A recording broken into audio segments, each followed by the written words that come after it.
Do a mic test. Doing a mic test now. You hear me? What? There will be a delay. Yeah, I know. It's kind of a delay. Yeah, because if I move it, it's gonna show all the other rooms. So yeah, I have to tolerate Do a that. mic test. Doing a mic test now.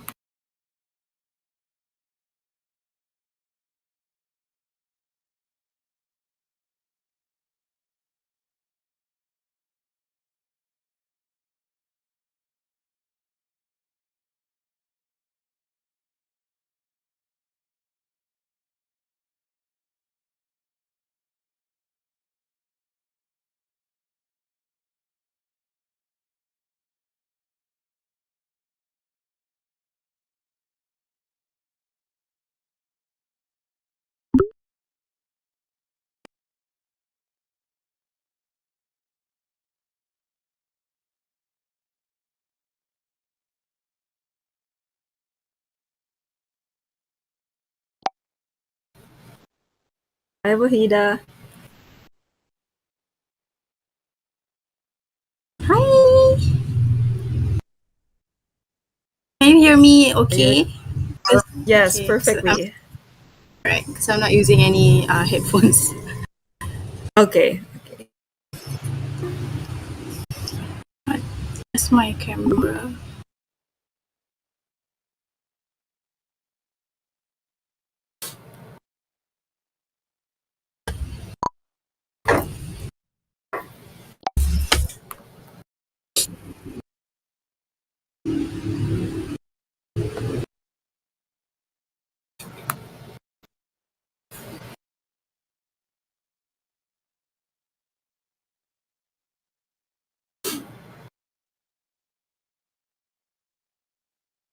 The audio is working fine, right?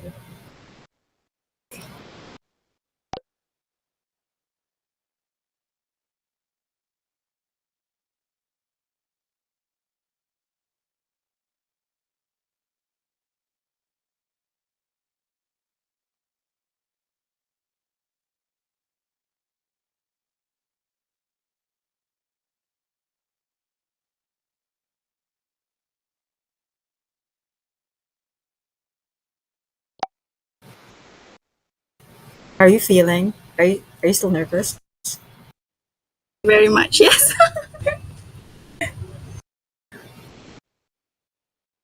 Need my emotional support blanket.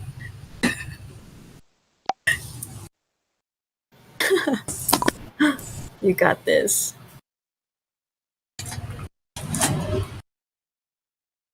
Wait, let me just look for my phone. Mm.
Hey, Uni.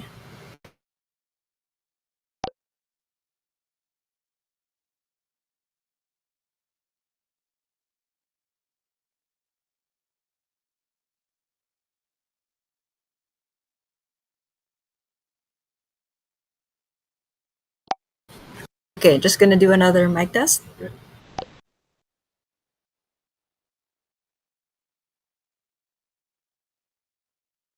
Mic test, mic test. All right. Heat is good. Hey, Uni. And hello, Raphael. So,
All right, 2 minutes left before we start.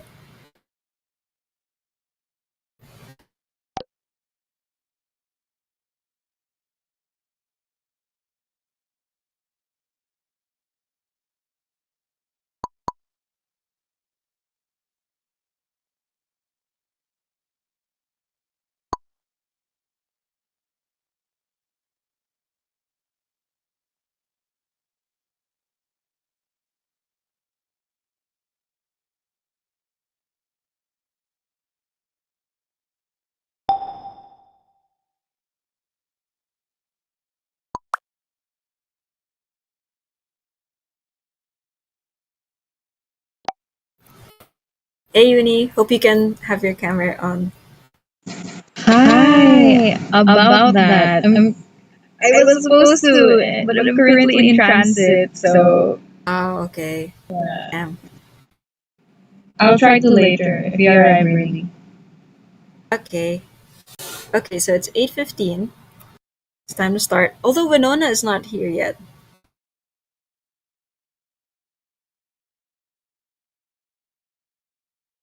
Wait, hold on.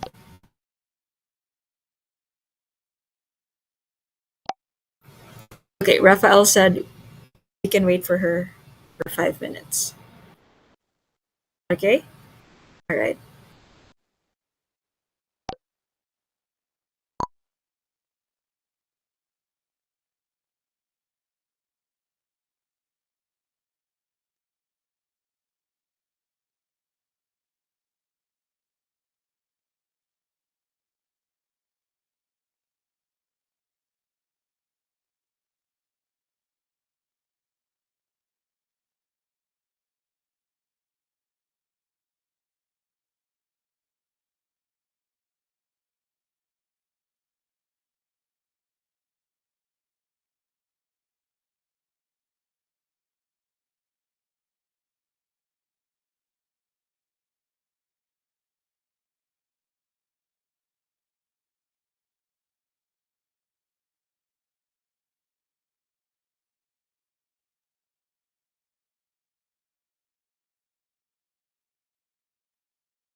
Okay, we have 1 more minute to go.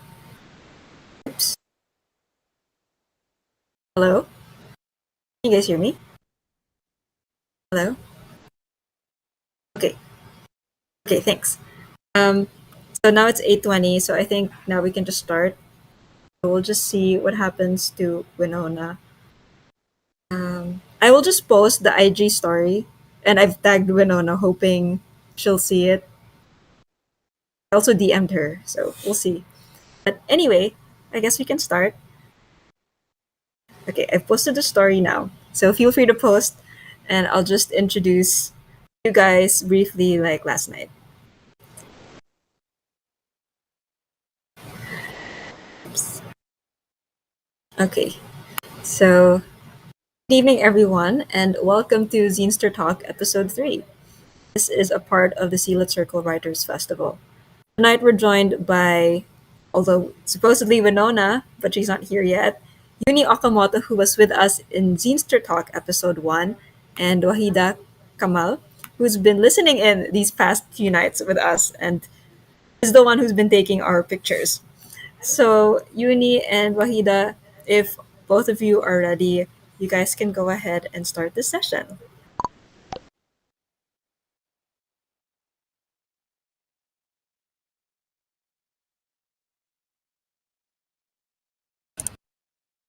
Hi, hello.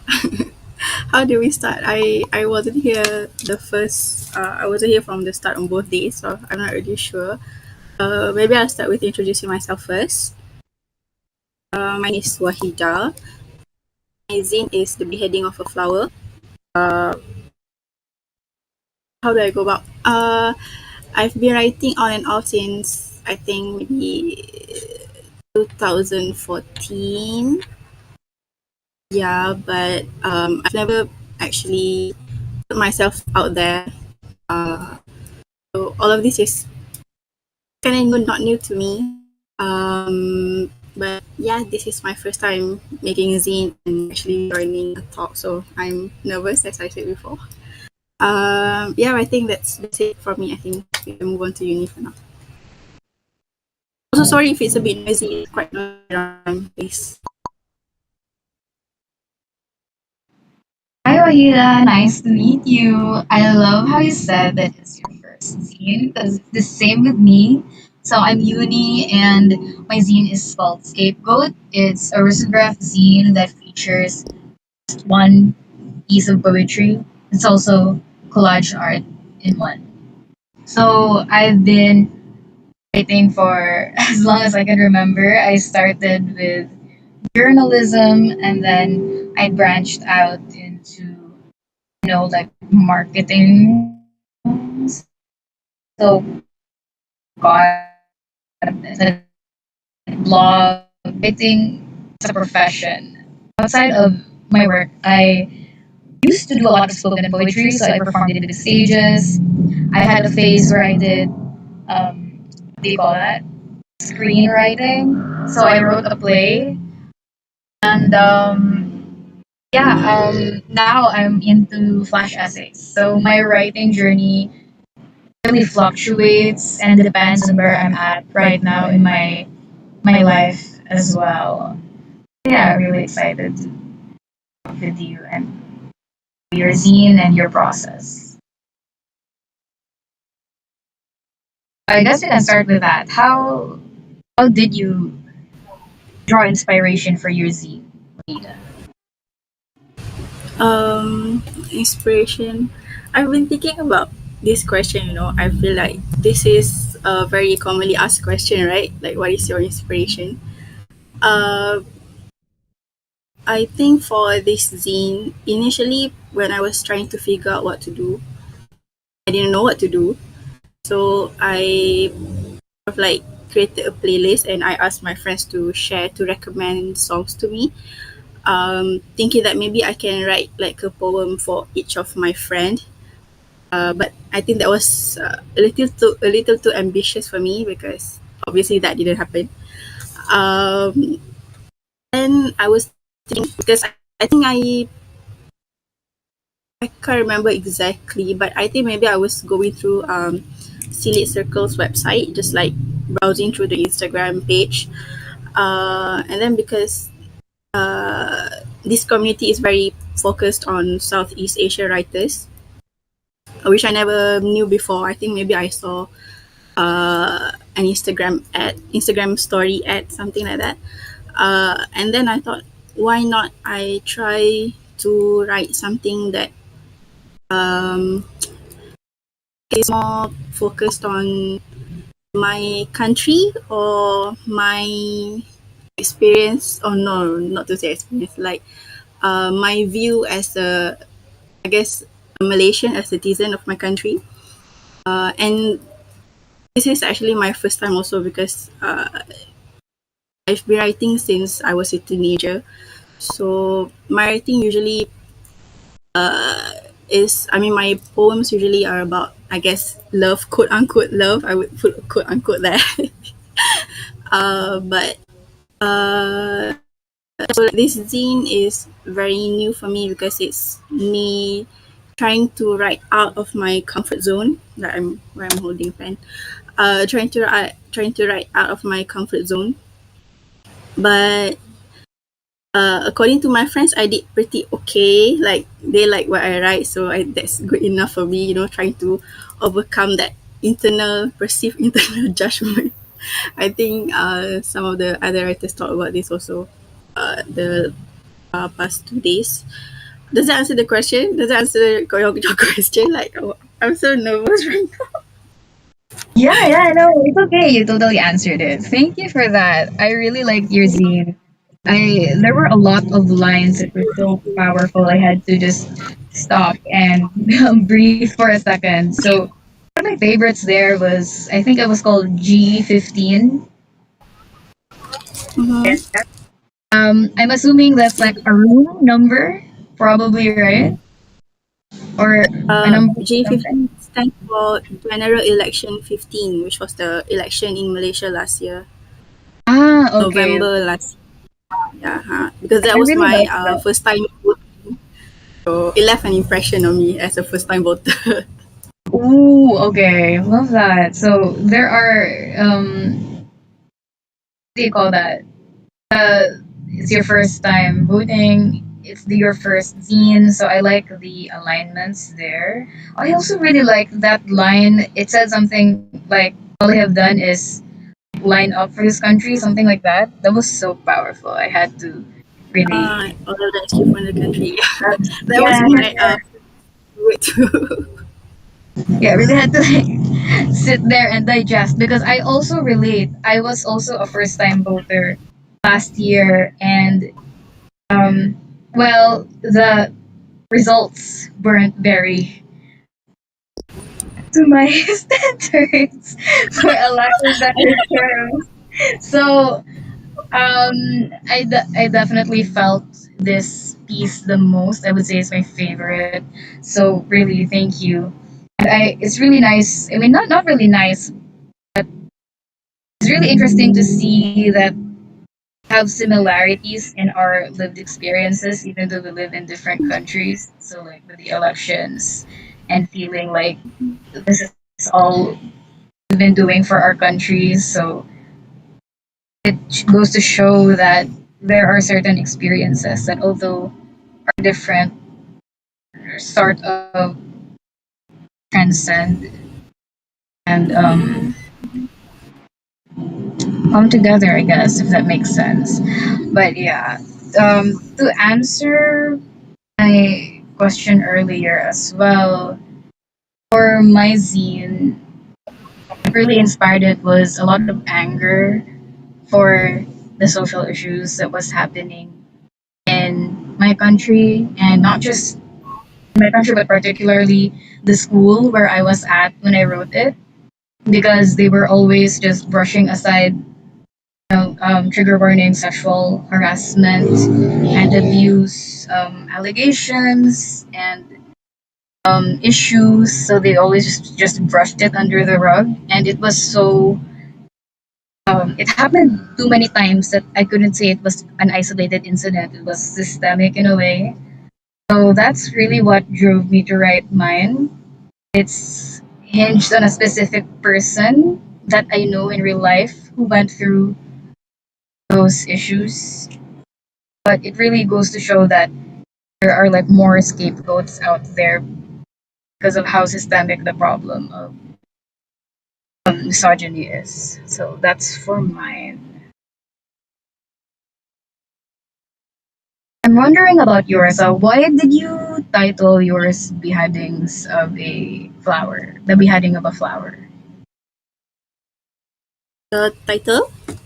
Yeah, it's so Uh, beautifully actually, worded. But I'm also like wondering why it's called that.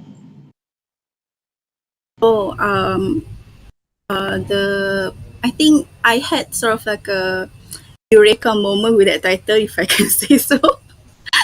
Uh, Actually, the title was inspired by a poem from E. E. Cummings, "Who Knows If the Moons."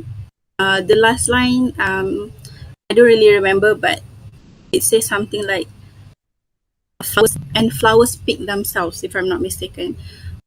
So when I was like reading the like interpretations of the poem, most of people agree that flowers pick themselves imply suicide, right? Because when you pick a when you pick a flower, then the flower technically dies.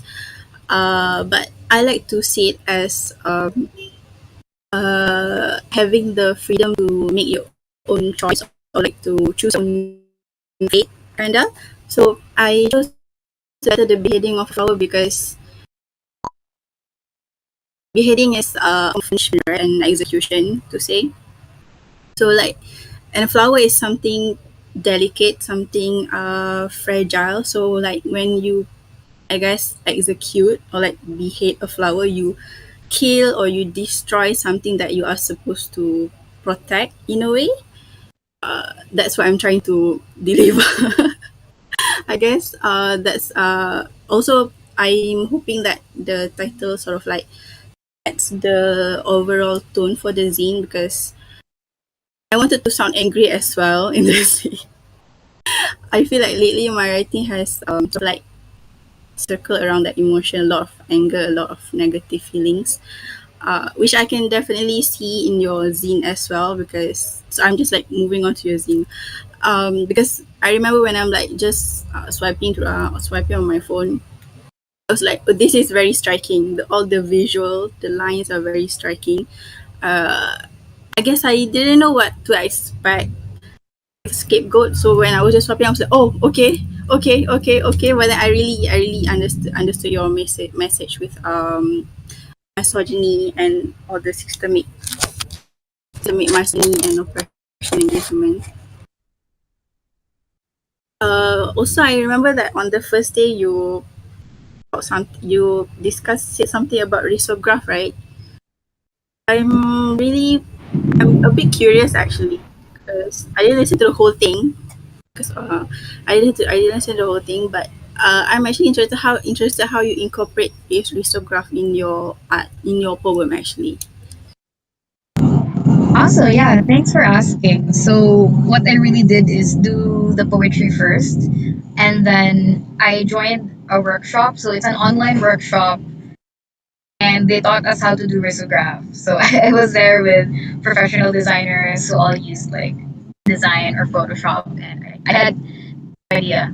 I just followed their instructions. So, basically, how risograph works is it's the printer that makes it special. So you print over the same paper two times, and each has a different color. So for example, you run it through the printer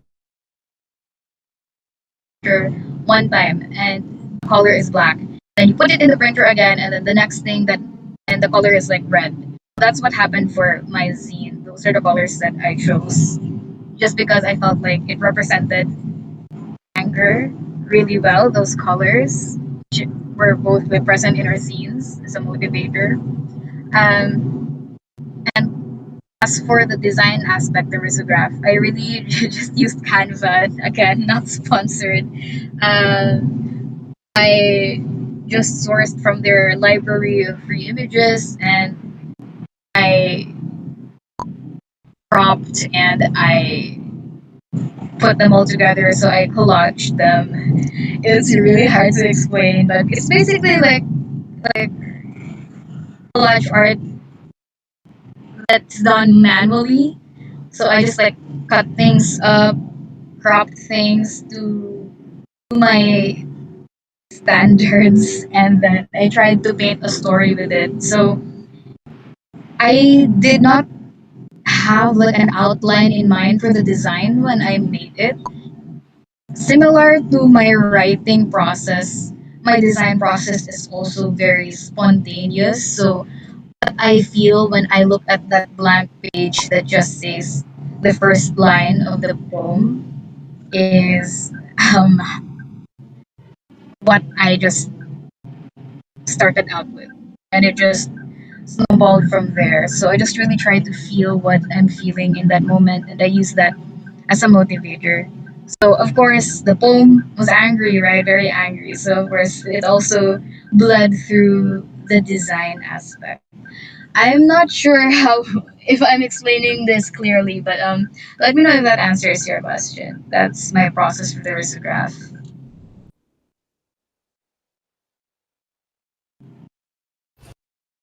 So, like, is there any particular reason that you specifically chose risograph for the zine, or is it because you? I think I think you need got disconnected. Yeah, I learned about it recently when I was still thinking about doing the zine. And I just thought it was so unique. I haven't seen anything like it before. And I also liked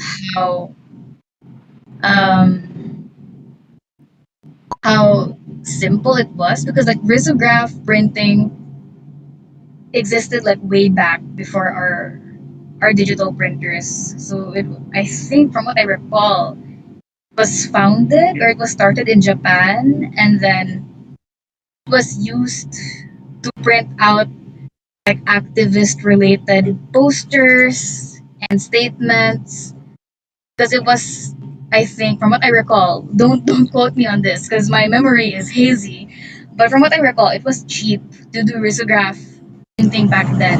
So a lot of those social political movements used risograph printing for their posters and such. So I thought that aligned with my own pieces themes. So it's social political by nature. It critiques misogyny and sexual harassment in the system. So yeah, that's why I chose to do the risograph for that particular piece, because I was choosing through a lot of pieces. I have a lot of poetry pieces, and I chose that for the risograph. If that makes sense. Does that answer your question? Also, like for real, like did Cantor really email SLC? Yeah, yeah, Oh that my, answers my question. Yeah, that's yeah, cool. apparently came up from SLC. That's great. So 2 days of advertising that all of us are using Canva. It seems. Yay! Okay, but yeah, I'm glad that answered your question. I also want to hear about your process as well, because I was I heard about the other writers' processes in other Zinster talks, and it's also very different from each other. So I want to hear about your own as well. My process. Well, there was there was a lot of self doubt. I would say that a lot of okay, I don't think I can make it for the deadline because my initial plan actually was 20 poems. I got a little too ambitious there again. Then I downscaled it to 15, and then I ended up with almost became 8 actually, but I managed at the very last minute. In terms of process, I would say once I decided on the theme, I think GE15 actually was the first poem. It was actually GE15 is a poem that I wrote specifically for this scene, and uh, I guess the poem that I put the most effort in a lot of crying with no tears, writing that poem. And then other poems are just not to say complimentary to GE 15, but I was trying to. I don't know if I actually succeed in this or not, but I was trying to sort of like put kind of like very vague storyline, sort of like from the beginning until the end. Uh, at least in my head, that was the case. That is the case. And then just I use Google Docs basically because I had no idea how to start a zine. I thought why not just use Google Docs and then I just use Canva for the cover. And then my friend helped out with the cover as well. She gave me an idea for that. Uh, yeah, and then it was just a matter of I think I figured out the title quite late. Actually, a bit last minute. Um, yeah, it's not a very fun process. It's not a very not to say creative process, just very boring. There's nothing special about my process actually.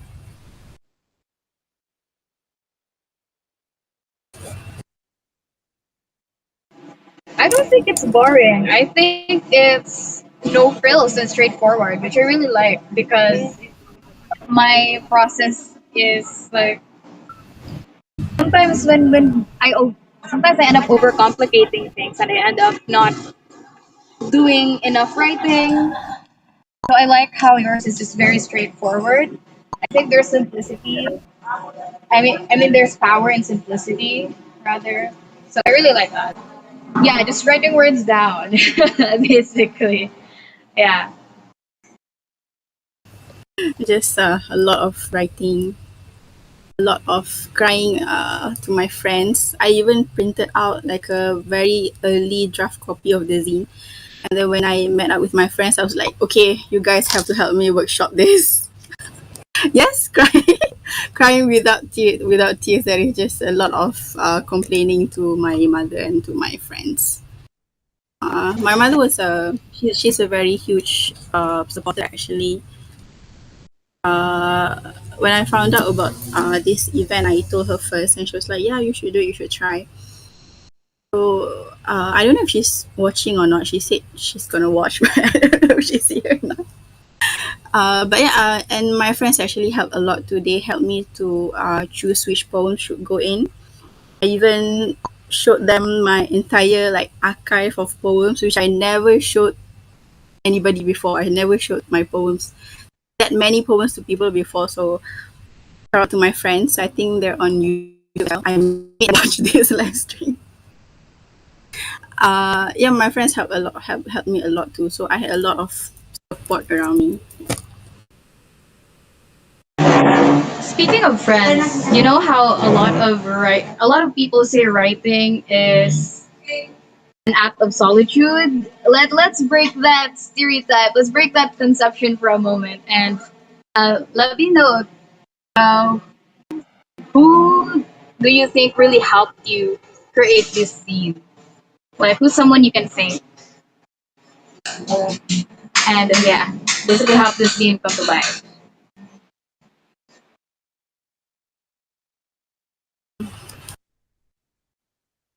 I first of all I agree with that. Writing feels like a very solitary process, very lonely journey. At least it was like that for me. I believe it's like that for other writers as well.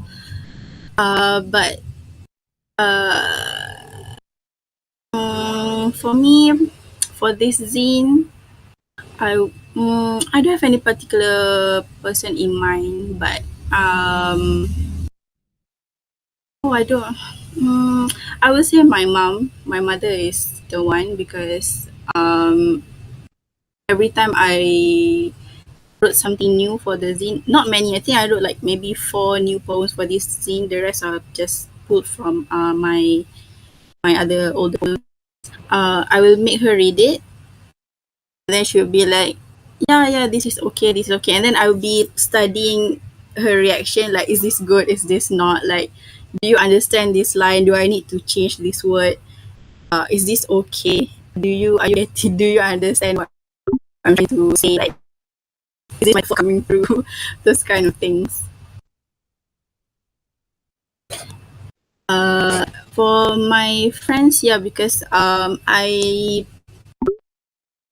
posted sometimes on my close friends over Instagram. So my friends, they know that I'm working on this zine, and they cheered me a lot. They help a lot. They always like, you can do it, you can do it. You're a really good writer. Because sometimes you, maybe at least for me, I feel like sometimes you need that outside voices telling you that, hey, you can do this, because sometimes just you telling yourself is not enough. uh yeah, I yeah, for really me feel it's it. like, It's like hi. friends are like that extra nudge that really gets you to put it out there. Yeah. Same for me. Like friends really help me really put out a zine because there's always a lot of self doubt that goes on internally and a lot of overthinking, right? So friends just really like simplify that for you. I'm also thankful to them for helping me in a way get this zine out. Also, of course, to the girl that basically inspired the entire zine. I'm glad that she supports it and that she allowed me to draw inspiration from her personal experience. But yeah, what else do I have? What other questions? So what I'm really interested about is your zine has multiple pieces, right? Mine only has one. How do you come about curating yours? How do you arrange it, and how do you select which ones to include in your zine?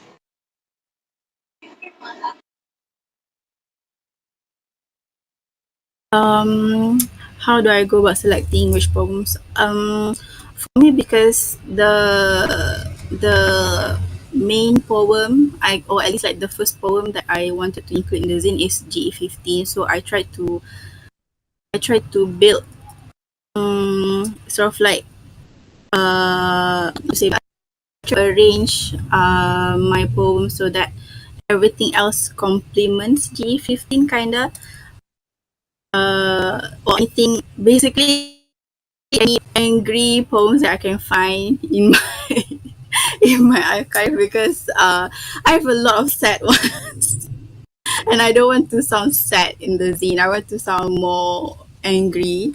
Um, Although not all of the poems in the zine is necessarily angry. But for example, I wrote, no, no, Caution is new, and A Day in August is also new. Um, and then the rest, I think the second one, This Is My Notice of Resignation. That one, I wrote that last year when I left my old company.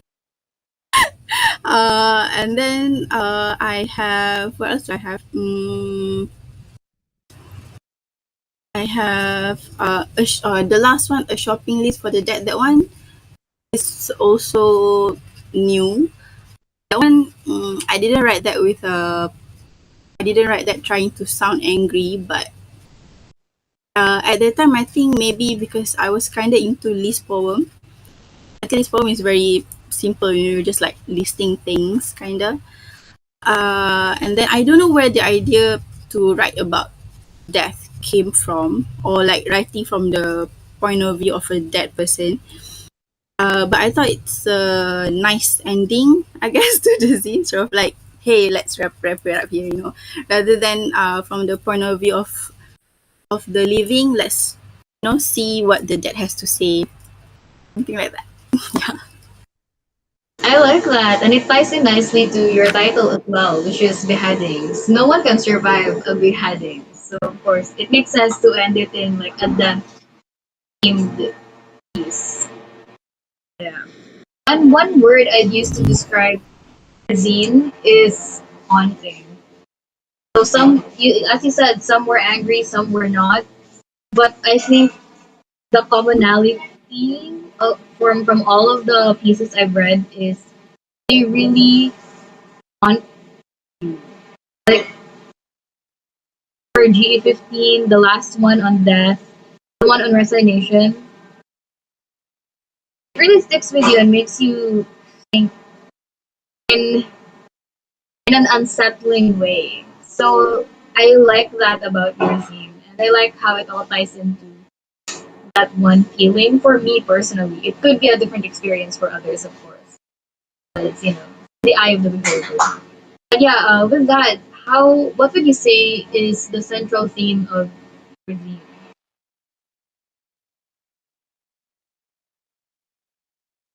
Oh, central theme. I feel like I've just gone back to my literature classes back in school, trying to figure out the theme. Um, well, initially I wanted the theme to be, I guess, my view as a citizen of my country, and then it went to just being a woman, and then it went to just being myself. So I guess over the course of writing, it just sort of like got mixed up together. So maybe it's just me being angry, I guess. Me or trying to be angry, me trying to deal with, all the negative but not sad negative feelings, but like the not sad feelings, because I think I can have like two other Z's just with like sad poems. But yeah, I don't know. I don't think I have a particular theme actually. That is definitely something I should consider next time if I were to make a zine again. Yeah, you should definitely make more. I'd love to see them. Speaking of, where can I see your works, future and past, online? Um, I'm not actively working on any projects actually. I don't write as often as I used to be honest. Uh, I used to post on Instagram quite often, but then I think the last 2 years I sort of just stopped. I don't feel like I don't know why I sort of like stopped posting on Instagram. I think maybe something about the change in Instagram algorithm. I think that really discouraged me. Algorithm and internet marketing, digital marketing and stuff like that. So I just like stopped. I just had that account for the sake of having Instagram. And yeah, I'm not actively involved in any projects. I don't have any future projects. It's a very disappointing answer. For now, my plan is just to write more, I guess, when I have more time. Yeah. All right, thanks. I'm hoping you do end up writing more in your free time. No pressure, because yeah, like Raph said, write when you have something to say. Maybe. Yeah, it's honestly I'm the same with you. I haven't been writing a lot for myself lately. Ever since I graduated last year, I've been writing a lot more professionally versus personally. It's really hard to sort of balance the two because I usually just get burnt out from the professional writing. So yeah.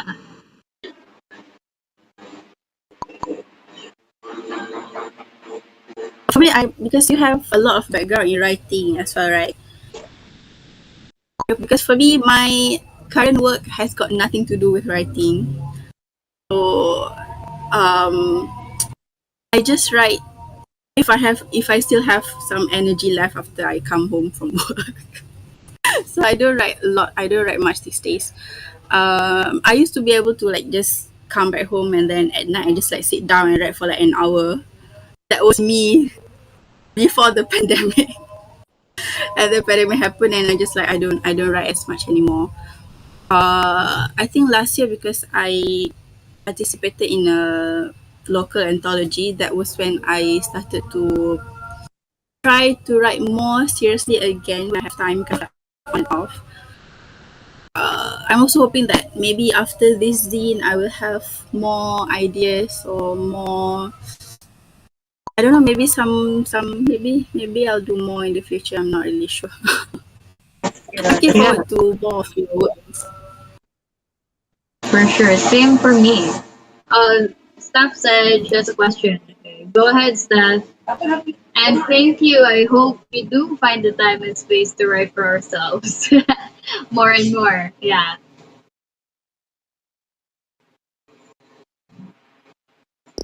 that's definitely something I'm trying to commit to, writing for myself. Okay, Steph is asking, how do you write your feelings and opinions without being afraid of pushback or like not letting the fear of pushback conquer you? Ooh, that's interesting. Okay, let's answer first.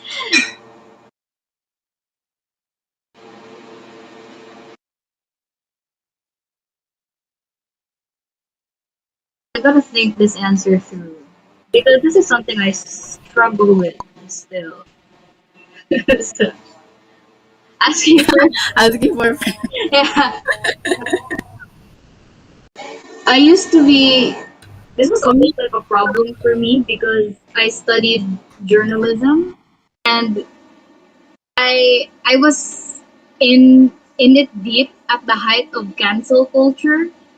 Like every single thing that I don't know I might like rub people the wrong way or I might not be politically correct enough. So like I was definitely very scared and I still am. I guess what I'm trying to do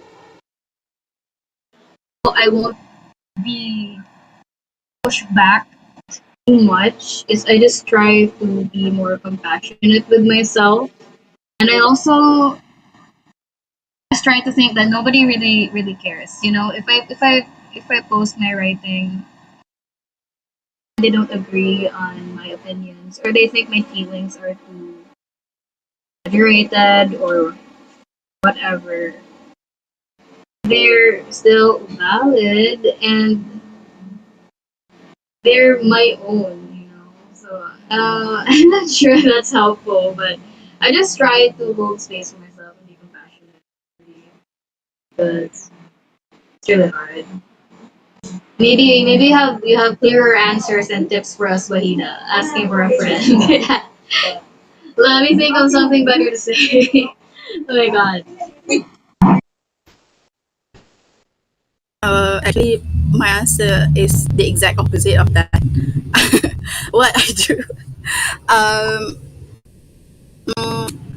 either I censor what I want to say, so like instead of sounding like this, I would sound like that, or I would just write it, and then the poem will never see the light of day. It will just be very quiet, just stay sleeping in my laptop.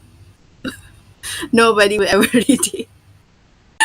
I feel like finding the courage to, I guess, share is still something that I'm kind of struggling with. Even now, if I do share on Instagram, I would just like say if I have 4 stanzas, I would share like 2 stanzas. I would like just like censor the rest because I don't know. I feel like sharing is still a bit difficult for me.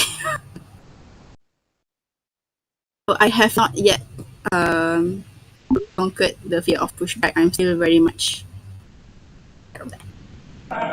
Yeah, that's a good point. Another, I just remembered another thing that I do to write my feelings and opinions more confidently. I guess is I switched from using method be. So instead of saying you or sort of like dictating how others should feel or assuming they feel the same way I feel, I just use first person.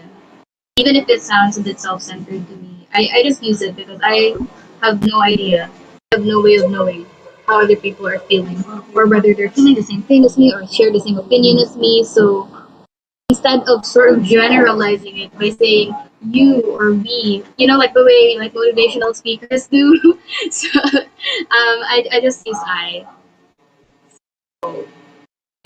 try to embrace that word now. I used to hold back from it because I thought it was like, you know, self-centered and stuff.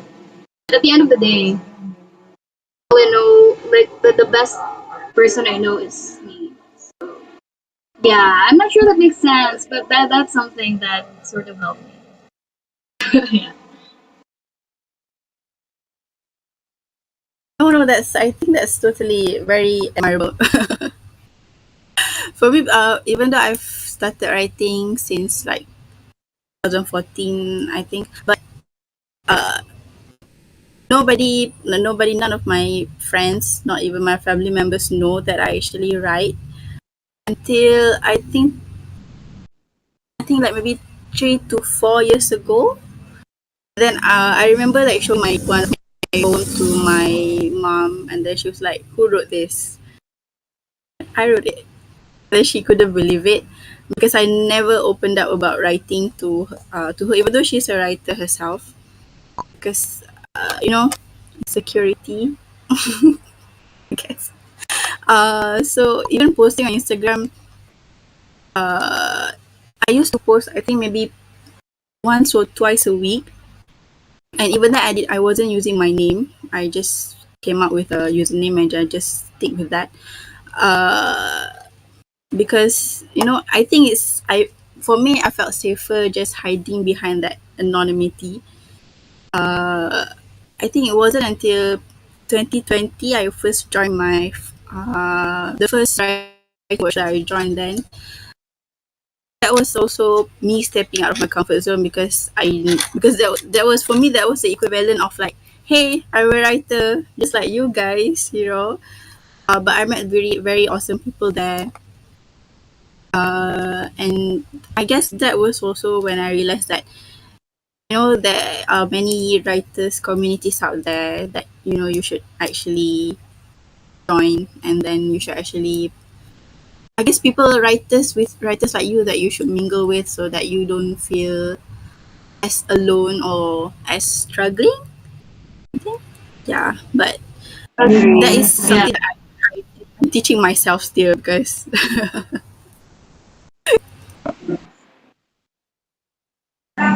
Yeah, as a peer writer. records definitely helpful.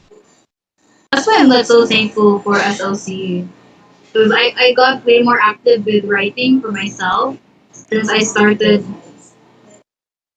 but since I started joining like SLC events. Yeah, shout out. Thank you. I should be more active again so I can start writing more. It's the accountability and the inspiration in the community.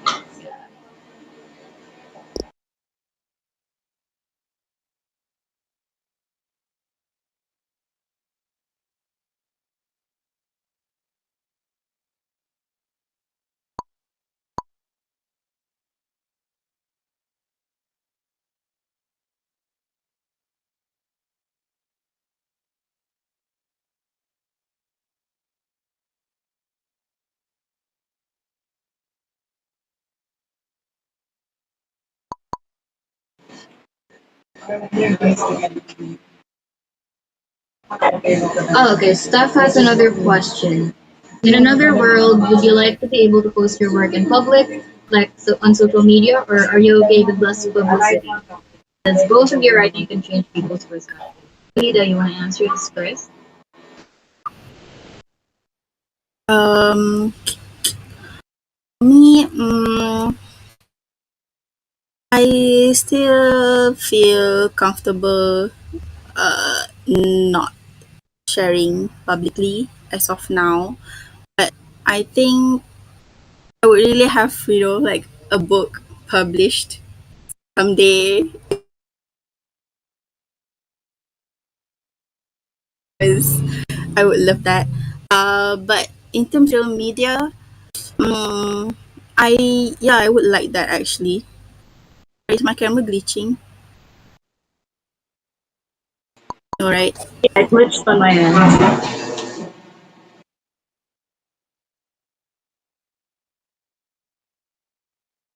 guys, hold on.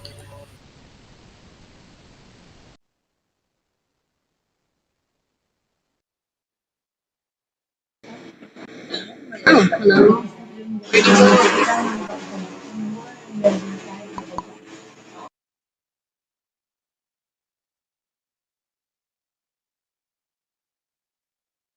Sorry. I thought my screen just froze just now, so I tried turning off my webcam again. I think it's okay now. Yeah, okay. I would like to post more on social media, hopefully,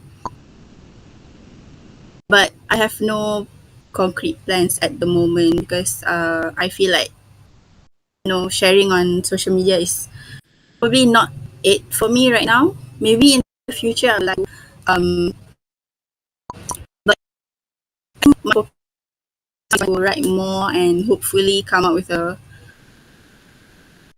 proper manuscript. That's my hope for now. But yeah, I don't have any concrete plans yet. I'm just letting life do what it wants to do. Yeah, that makes sense. And sometimes, you don't have to share your writing to social media. Like, it doesn't have to have that large of an audience. It doesn't even have to have an audience. Like, you as an audience can already be enough for your inner circle anyway. So yeah, to each their own. But like for me, it's the opposite with you. So I would like to post on social media more.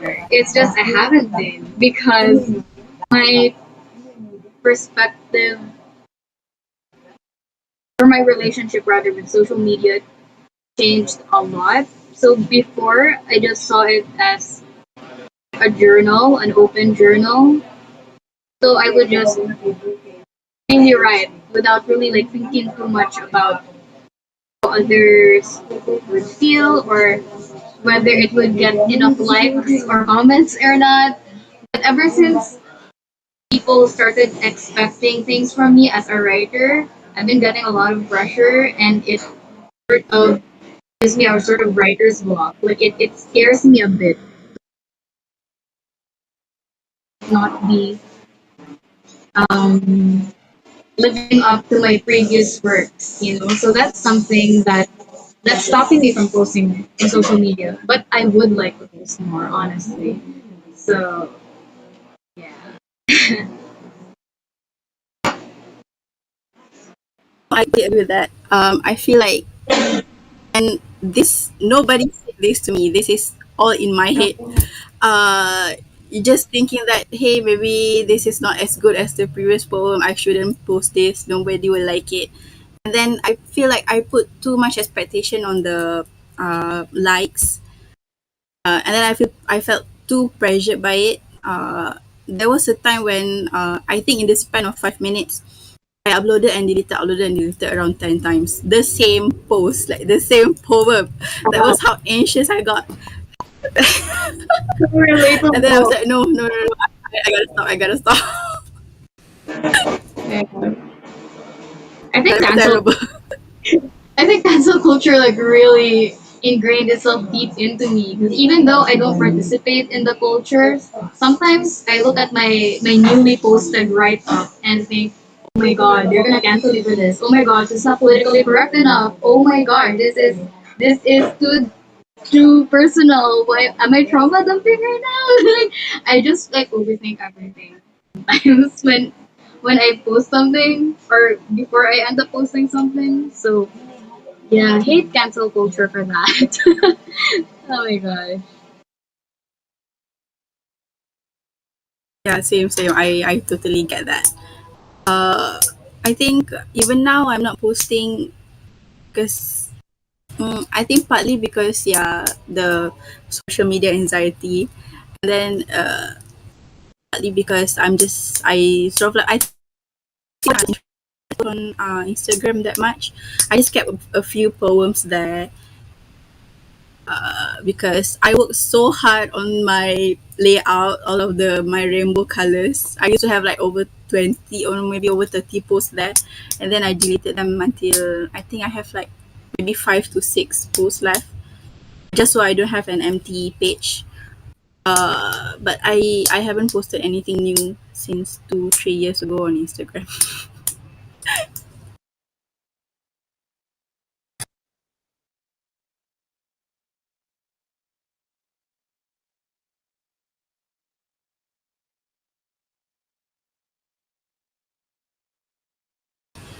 Actually, I have another question for you. Because scapegoat is only scapegoat. I'm assuming scapegoat is also the title of the poem, right? Not just the title of the zine, right? Yeah, yeah, that's right. Yeah. Um, if you would like maybe other poems in the zine as well, uh, would you like say center around the same theme, or would you like you know sort of like try to diverge to other themes as well? Hello, can you repeat the question? It got a bit, the volume got a bit low on my end. Sorry, sure. Um, my question is because scapegoat is the title of the poem and also the title of the zine, right? If you were to put other poems in the zine, would you still like retain the title, retain the theme, or would you like incorporate other themes as well? Because I really love to read more, that poems that center around same theme as scapegoat. Okay, that's an interesting question. I haven't really thought about it. I guess it depends on what other pieces I include. Because I keep it a scapegoat if the other pieces still explore similar themes. So exploring nuances and experiences of misogyny and harassment, I'd probably still keep scapegoat.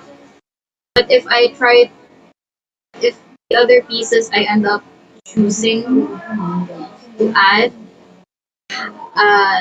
have a different theme or angle, and I might change it to something more encompassing, I guess. So I guess it really depends for me on what pieces I choose to add to it. Yeah.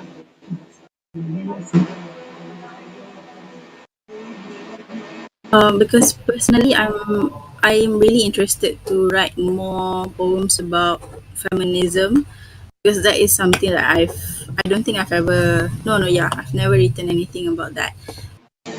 And I think I've been into that topic more lately because all of the never ending issues around around women. So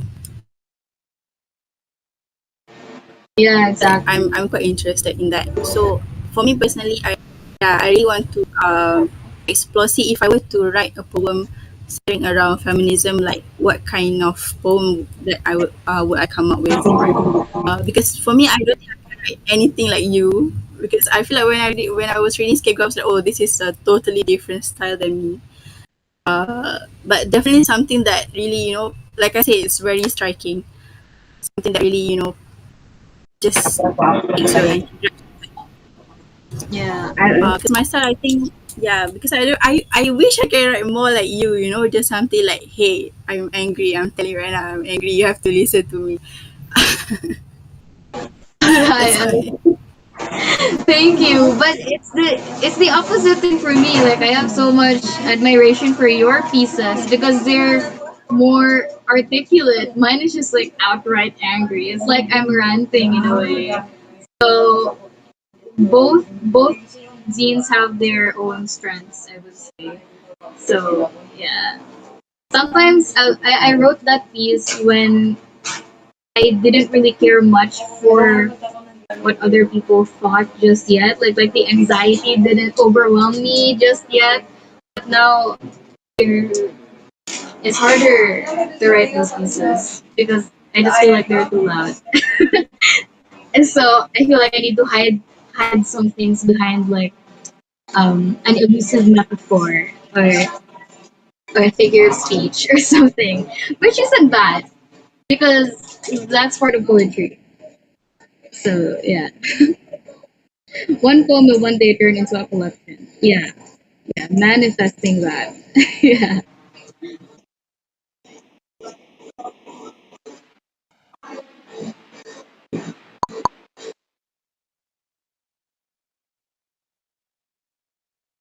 I was going to add on something, but now I can't remember anymore. Um, Let me see. That's a question. When you write from strong emotion, how do you not let the strong emotions affect you after writing? Like, how do you care for your mental health, especially when writing heavy subjects? Hmm. How how do I not emotion affect you after writing? Ah, that's a good question. Yeah, that is a good question. Me, I yeah, I think I just let myself overwhelm that just or do you not care? Do we? Again, I don't know. I have to reassess myself. Oh my god. Really, for me, in a way, writing is catharsis. So after I write about that strong emotion, or after I write about what made me angry, like with scapegoat, that's already mental health practice to me in a way. 'Cause when I write, a lot of it is just free flowing. It helps. It's like journaling, I guess.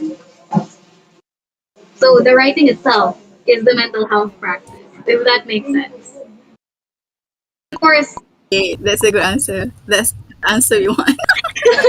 but of course, it varies. Like sometimes when I do it for work, like when I cover a news story about like a sexual harassment issue, then I still leave or end up feeling like pretty heavy or down even after writing it, right? So it varies case to case basis, I guess. In those cases where the writing itself is not enough, it's a way to process. Um, that's hard. I don't know the answer to that actually. What I did in the past is I just pat myself in the back and give myself compassion and also think that I've already done my part and helped people by just amplifying their stories. So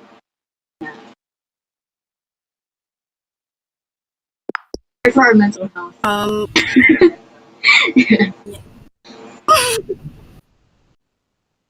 Yeah, writing is a way to process. uh, definitely yes. That's why people recommend journaling, right? Like just how you said just now. Uh, for me, how I just allow myself to be overwhelmed by the emotions because I feel like that helps my writing in a way. Like for example, for the past few days, I've been trying to finish 2 to 3 poems I've been writing. I could be feeling one thing on day one and then just come up with like one stanza, and then the next day we try to continue. I'm feeling completely different. So I'm writing the second stanza completely with a different emotion. And now I have a problem where the first stanza and the second stanza just don't match. Like they're talking about the same thing, but like the emotions are different. So I'm like, oh, I'm putting myself into this hellhole again. But for me, writing one poem in one sitting is impossible. So I just go along. I just go along with it. Writing is sitting with your feelings. Yeah, that's the thing. I do like to sit with my feelings.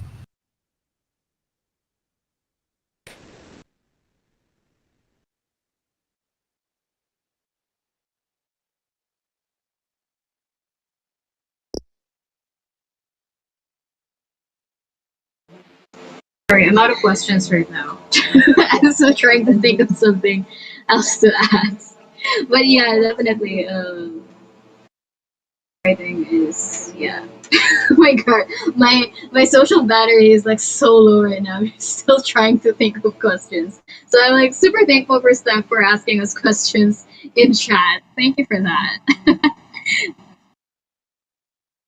Yeah, yeah, totally. I actually came home from pretty late today, so I'm like rushing for dinner, rushing to shower, rushing to set up my laptop and everything.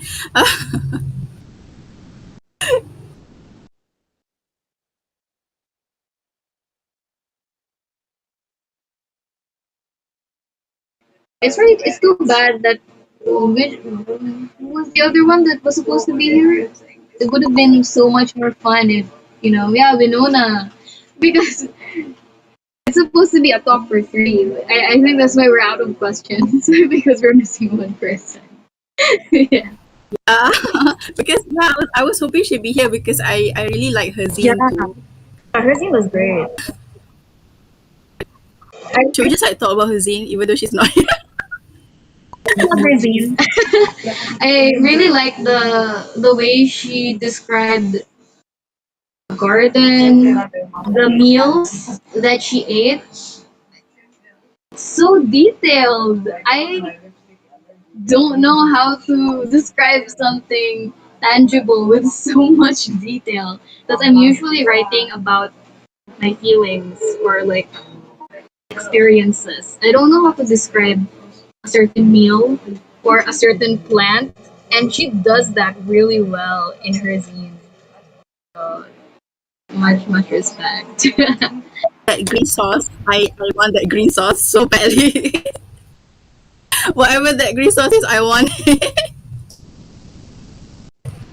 Also, her zine, I like that she's able to like expand, just like traveling from university back home, how she can like expand the story.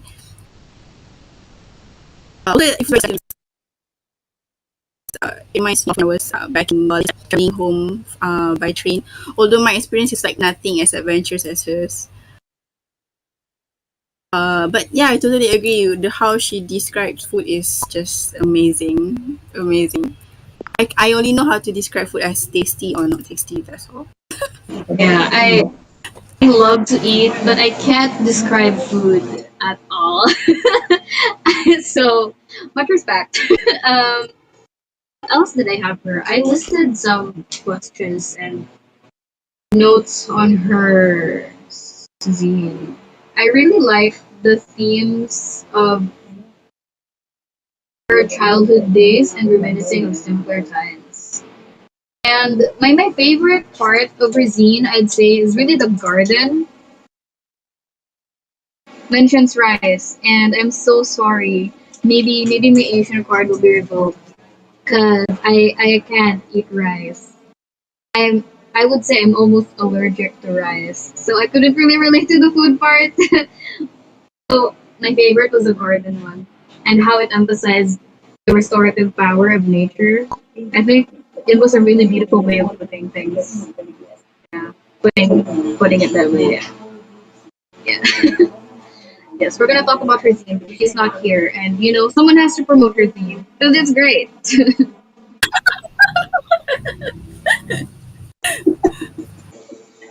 I feel I particularly like the collage aspect of her zine as well. Because I was into collage for a while. So like that just really, just really yes, just a major yes to me. Also, it strikes me that both Winona's and your zine are just very visual compared to mine. So I'm like, whoa, wow, I love this. Why didn't I think of this before?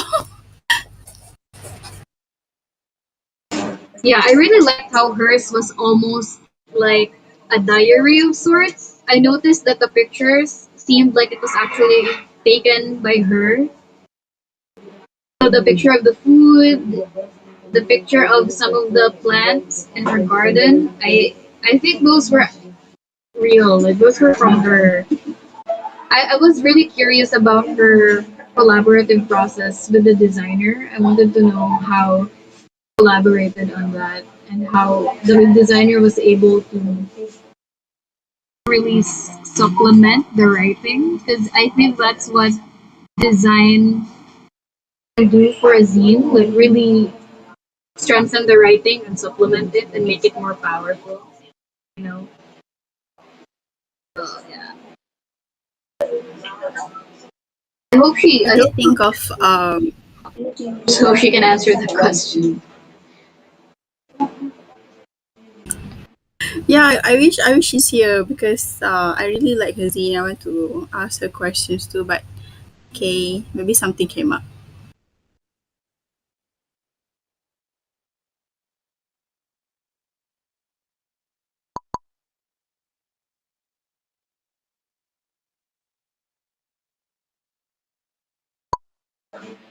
Yeah, I hope he's not sick.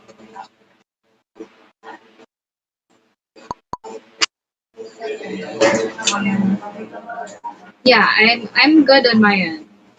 Wahida, do you have last words? Okay.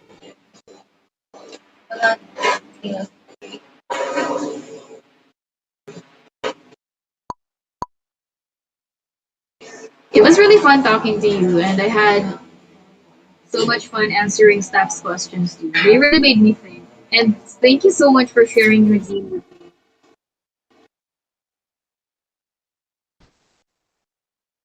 You guys should really get it. Wait, It's really Wahida, great. you're muted. Oh, I don't know what you said just now. I didn't realize I was muted. No, I was saying thank you to uni because I had so much fun. Also, I was saying that I'm still nervous up to the end. Was what I'm saying. Yay. Oh, it was so fun listening to you guys talk. And yeah, unfortunate that. Wait, can you guys hear me? Yes. Okay, so it's Belle who can't hear me for some reason. Anyway, yeah, it's unfortunate that Winona wasn't here, but you guys carried it really well. So congrats on tonight and also for your chapbooks. Hopefully, next time there will be more. No pressure, of course. Just enjoy the process. Um, okay, so I guess I want to thank Raphael, and I don't know who else tuned in on Gilded, but there were people who tuned in on YouTube and were typing their reactions on the live chat. So that was nice to see. Wahida, they might be some of your friends. So you can thank them. And yeah, if you guys are still there, Wahida's friends, thank you also for tuning in on YouTube. Yeah, so thanks for joining this Zinester Talk. Um, and I guess before we say bye tonight, just again, reminders to check out Wahida's, Uni's, and Winona's chapbooks at slczinmarket.myshopify.com. And the links are in the YouTube chat. And today is the last day to get tickets to the Writers Festival. And if you do get a ticket, you can also submit to the Writers Workshop. The deadline of the Writers Workshop is this Sunday, or once you receive 18 submissions, whichever comes first. Um, what else? Oh, we are at, I think, 8 submissions or 8 slots left for the workshop submissions. So, yeah, getting close. But yeah, I guess clutch time for all the crammers out there. Anyway, for more information on that, visit slcwritersfestival.xyz. So have a good night. But I'm gonna stop the stream. But Uni and Wahida, please stay for our group photo.